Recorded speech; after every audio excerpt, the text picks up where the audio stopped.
All right, in a shocking royal twist that has captured worldwide attention, Prince William has reportedly made a major move involving one of the most emotional symbols connected to Princess Diana. The decision surrounding Diana's iconic sapphire ring has sparked intense debate about the future of her legacy, William's growing authority, and the changing balance of power inside the royal family. But why did William take action now? And what does this unexpected decision reveal about his vision for the monarchy and the people closest to the crown? So what do you think? Did William make the right decision to reclaim Diana's ring, or was this a step too far? Let us know your thoughts in the comments below. To help us create more videos and uncover the latest royal drama, please subscribe. William's visit to the royal vault.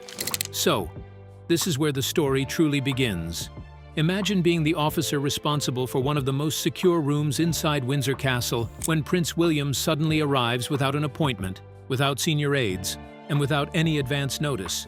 That alone would have been enough to catch anyone by surprise. Important royal matters involving priceless family treasures are normally handled through carefully planned meetings, official paperwork, and several layers of palace administration. But this visit was completely different. William wasn't there to hold discussions or wait for approval. From the moment he walked through the vault doors, it was obvious he had already made up his mind. He carried only one document, and his calm but determined expression suggested that this decision had been carefully considered long before he arrived. That document was a formally prepared custodial transfer order that William had personally reviewed, signed, and brought with him. He wanted there to be absolutely no doubt about who was making this decision or why it was happening. At the center of it all was one of the most famous pieces of jewelry in royal history, Princess Diana's iconic sapphire engagement ring. For months, the ring had remained in an unusual position inside the royal vault. It was carefully protected, but had never been officially placed under the direct authority of William and Catherine's household. At the same time, it had not been assigned anywhere else either. William had accepted this arrangement because he believed everyone respected the long-standing family understanding that Diana's personal belongings should remain with her children. But everything changed just 48 hours earlier. A senior aide reportedly brought William information that made him realize the uncertainty surrounding Diana's collection could be used in ways he had never expected. Instead of allowing the situation to continue, he chose to act immediately, determined to remove every doubt and secure his mother's legacy once and for all. The unexpected arrival of William at the royal vault shocked the officer in charge. But what could have prompted William's sudden appearance? Could there have been something very important to him that needed urgent attention? Or was this simply one of his usual visits to the vault? Let's uncover the astonishing details. The request that brought William. Now, this is where the story becomes even more fascinating. The information William received was not just another routine palace update that could be ignored or handled later. According to reports, it revealed that Camilla's household had submitted a formal request that could have changed the way Diana's personal belongings were managed in the future. At first glance, it may have appeared to be nothing more than a normal administrative review. But when William looked deeper, he reportedly realized that the decision could have much bigger consequences than anyone expected. The request involved moving Diana's personal collection into a different administrative category known as Crown-Associated Ceremonial Asset. While the name sounded technical and harmless, the impact could have been significant. Instead of remaining connected to the family understanding that had existed for years, Diana's belongings could have been placed under the management structure of the reigning monarch's household.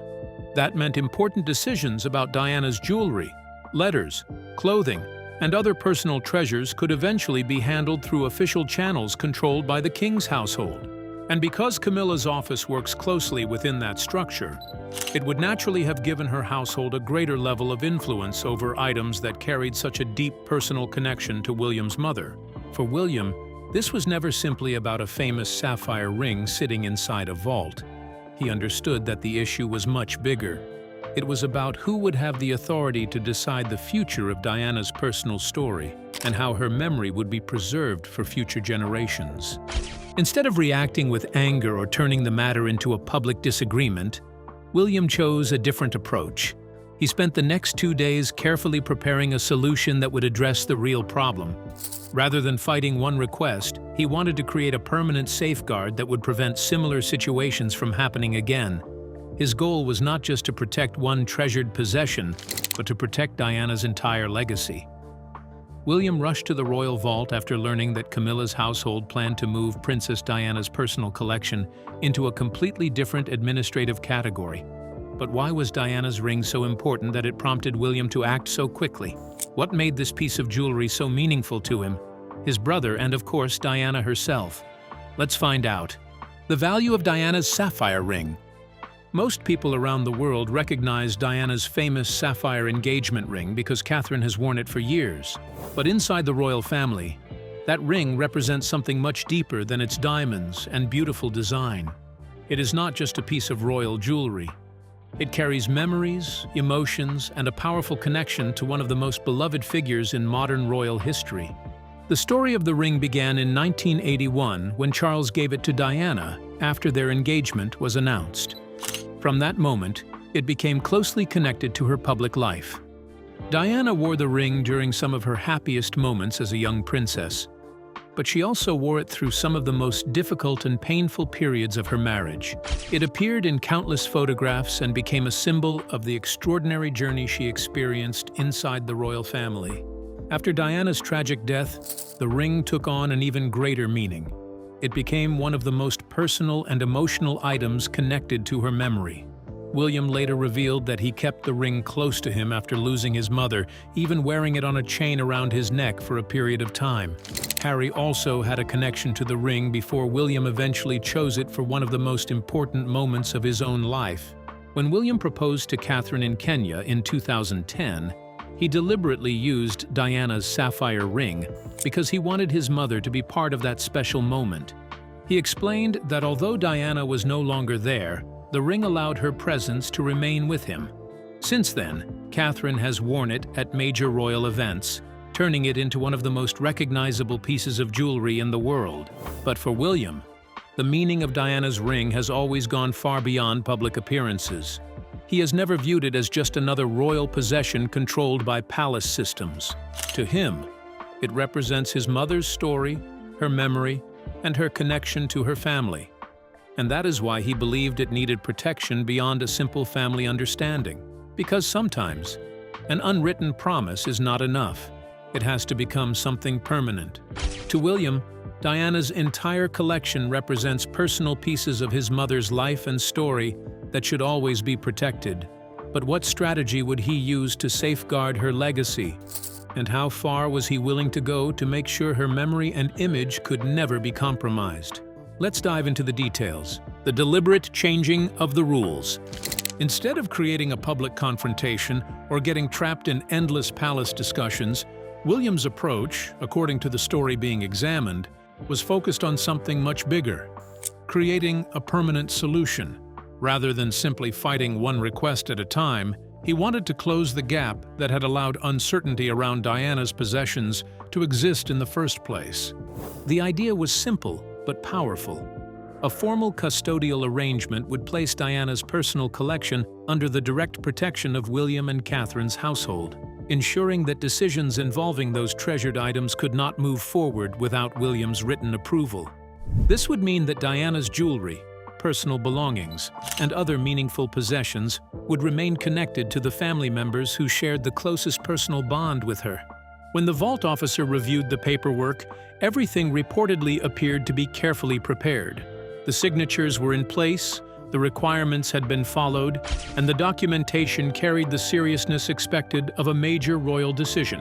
This was not simply a request asking someone else to approve it. It represented a clear statement of responsibility from the future king regarding something deeply connected to his mother's memory.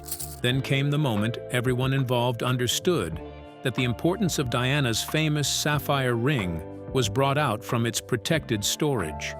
William signed the official register, completing the transfer process. For a brief moment, he reportedly stood quietly holding the case. William never opened the case because he did not have to. The ring meant far more than a priceless piece of jewelry. It represented Diana's remarkable life, her painful journey, her deep love for her children, and the unbreakable connection William had carried in his heart ever since he lost his beloved mother.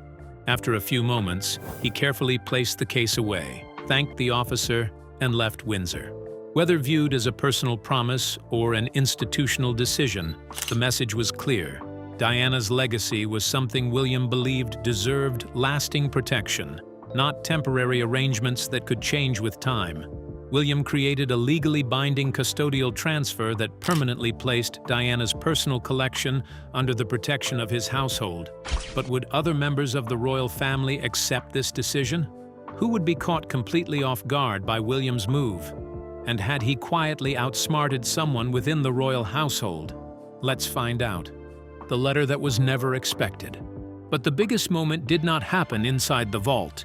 It happened afterward, when the consequences of William's decision began reaching the rest of the royal household. According to the story being examined, only a short time after William left Windsor Castle, the palace's usual administrative system processed the official notification confirming that the transfer had been completed. The message was sent through the normal channels to the relevant royal offices, including Camilla's household. And that was the moment when the situation became impossible to ignore. It was no longer a discussion, a proposal, or a request waiting for approval. It was now an official decision recorded within the palace system. When Camilla reportedly received the document, she did not immediately react publicly. Instead, she carefully read through every detail, taking time to understand exactly what had happened. Those familiar with the situation claimed that she placed the notice on her desk and remained alone with it for several minutes, quietly processing the significance of the decision. There was no immediate call, no rushed response, and no public statement. The silence itself suggested that she understood this was not just about one piece of jewelry. It represented a much larger shift in how Diana's personal legacy would be handled in the future. After that period of reflection, Camilla began seeking answers. She reportedly asked for an urgent conversation with King Charles, requested the complete documentation connected to the collection review, and wanted to know who within the palace had already been informed about the transfer before the notification reached her.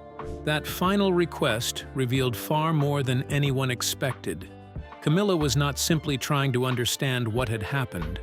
She also wanted to know exactly who already knew about the decision, how far the news had spread, and whether the situation had already moved beyond her ability to influence it. By the time those questions were being asked, the situation had already changed. The decision had moved from a private disagreement into an official palace record, making it far more difficult to reverse or overlook. Upon learning about the transfer, Camilla reportedly requested an urgent meeting with the king to review the entire process. But what would come out of that meeting? Would William be summoned to explain his decision? Or, after reviewing the transfer process, would the king ultimately uphold William's actions? Let's uncover the intriguing details. Charles faces the impossible choice. By the time Camilla walked into King Charles's private study, the situation had already moved further than she expected. According to the claims surrounding the incident, the king had already taken time to examine the transfer documents himself. He had reviewed the process, looked into how the decision was carried out, and understood that William had followed the required steps to formally protect Diana's personal collection. During the private conversation that followed, Camilla reportedly made her concerns clear. She argued that a decision of such importance should have involved direct consultation with the king and her household before it was finalized. From her perspective, the original request had been part of a normal palace review process, not an attempt to challenge William's connection to his mother's belongings. She believed his response had turned a simple administrative matter into something much bigger than it needed to be. Charles listened carefully as she explained her position. He did not interrupt, and he allowed her to express her frustrations fully. But when the conversation reached its most important moment, he reportedly made his position clear. The transfer would not be reversed. The decision, according to the account, was not about taking sides between his wife and his son.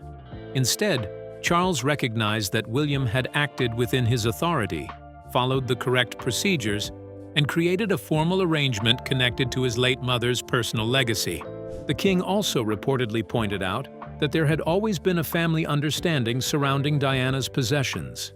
Those closest to the situation had long known that these items carried a deeply personal meaning for William and his brother. Attempting to handle them through a separate administrative route, even unintentionally, had created a conflict with that long-standing understanding. After nearly an hour of discussion, Camilla reportedly left the room without the outcome she had wanted. The transfer remained in place, and William's decision stood stronger than before. What began as a disagreement over one collection had now become a much larger conversation about family, legacy, and the future direction of the monarchy. Aside from King Charles explaining why William's actions were justified, how did William feel after achieving such an important victory for his mother? And what long-term plans did he put in place to ensure that Diana's legacy would never be undermined or tampered with again? Let's find out. The private conversation. When William finally returned home, the dramatic events at Windsor were no longer about documents, procedures, or palace decisions. They became something much more personal. According to the story being examined, William sat down with Catherine and explained everything that had happened from the beginning.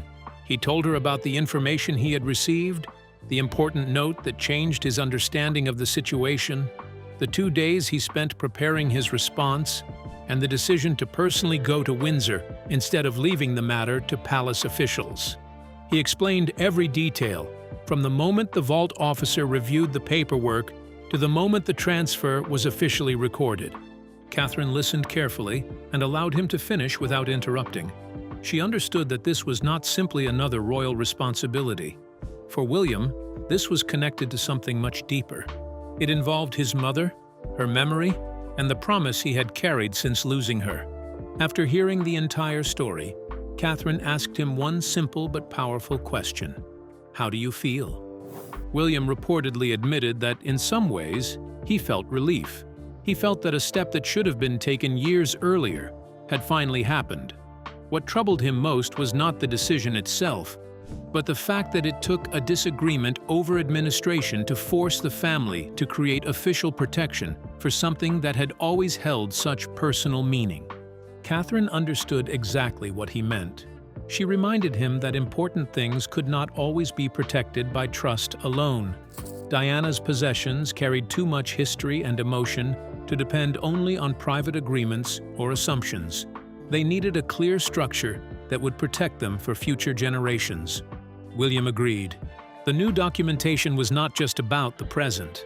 It was about ensuring that George, Charlotte, and Louis would one day have the freedom to decide how their grandmother's belongings should be remembered and preserved.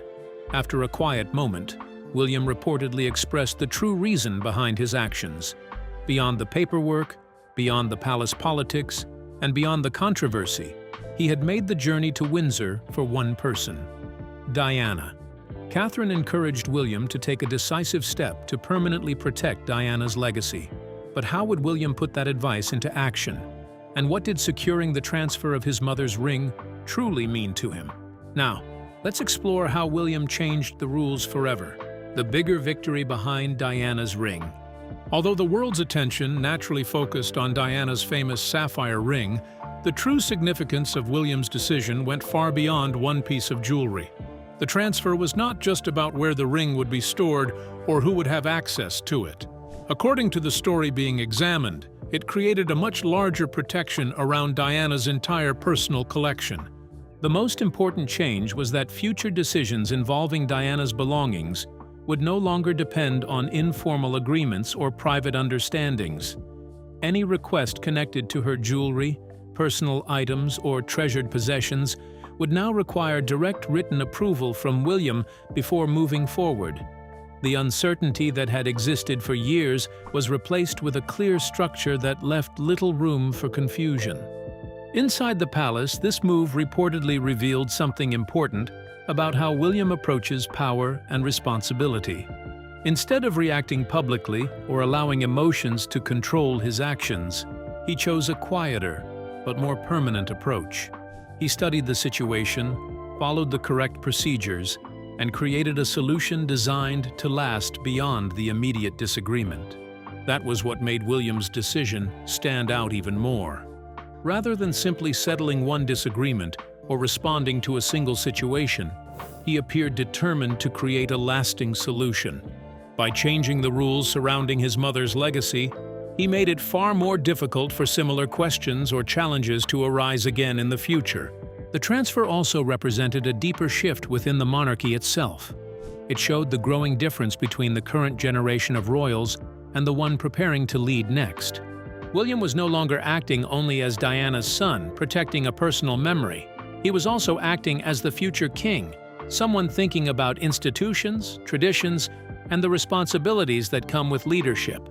Long before he officially takes the throne, William appears determined to shape the monarchy he will eventually inherit.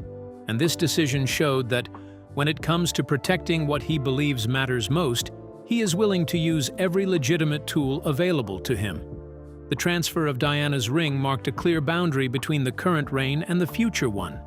But could this reveal the kind of monarchy William hopes to lead? What changes is he likely to introduce when he eventually ascends the throne? Will he continue with his father's approach, or will he choose to follow his own vision? Let's find out. The king William could become. Now, this is where the story becomes even more fascinating, because when you look beyond Diana's sapphire ring, the paperwork, and the palace disagreement, William's decision appears to represent something much larger. It may have offered a glimpse into the type of king he hopes to become one day. For many years, Prince William has openly shared his vision for the future of the monarchy.